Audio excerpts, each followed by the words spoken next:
So I began poetry as a young, I think I was so young. Like, I began doing poetry so young, and my teachers love me because I will say those poems as if I was living them.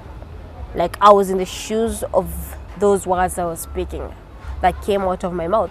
So I began poetry so long ago, and then that led me to do music festivals. And every year I'll do music festivals, most especially in English, because I don't know, I was really good. They say I was really good in English and expressing myself in that way. So the words that I spoke, they meant something to me, and I felt them. So I was living the words I was speaking, and so that's how I began doing poetry. And in 2014 I did music festivals. So I did a poem called My Dream, and then this poem talks about my life as a girl growing up in the biggest slum in Africa right now, and my challenges as a girl, and what I went through, and what I'm looking forward to, and what is my advice to the people living outside there. So it was like, yeah. So after I did this poem, so here at Chefco, so many visitors come to visit and see what Kennedy Odede, a person who grew up in the slum, he's doing for his community. So as they come, I will present for them, because we have to entertain them. So I'll have to present to them my poem, my dream, what my dream is. So every now and then I'll present this poem. And then this one time, a group called Apatha Pierce came, and so they were doing a documentary on Kennedy about what Chefco is and what it has done, and I was featured on that documentary. And then a news anchor, her name is Tina Brown. She has her own show in the US, and so I think she's the CEO of some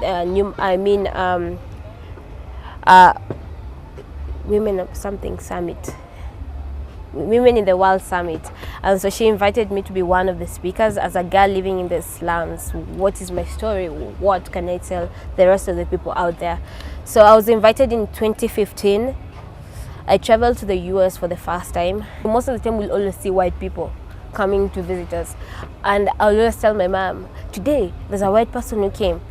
She came from this place and this place, or this guy came from this place and this place, and one day, ma'am, I want to travel to the US and all that stuff. So every now and then I keep on repeating the same words to my mom, that one day, ma'am, mi nitapanda ndege niende US, one day, one time.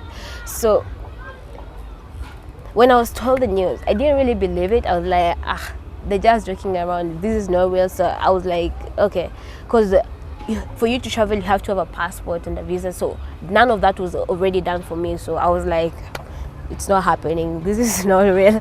And then a week later, we have now making me. When I realized it was real is when we had to go look for my passport and my visa. So I was always up and down. I would miss classes because I was going to look for my passport and visa and all that stuff. So that's when I realized, oh my God, this is really real. The day I received the news, I went home and hugged my mom. I was like, Mom, si nilikwambia nitapanda ndege, nimeambiwa leo nitapanda ndege, lakini sijui kama ni ukweli, but let me confirm, I'll come and tell you. So when my mom was also included in this passport, when we were finding our passport thing, is when she also felt like, oh my God, my daughter is going to travel to the US. I was like, wow, Mom, we've made it, and this is just the beginning of our journey. So I was the most happy. I don't even know how to express how I felt, but I was so happy. Like, I've done something that I've always dreamt of, and it was the most amazing feeling that I've ever had before. Yeah.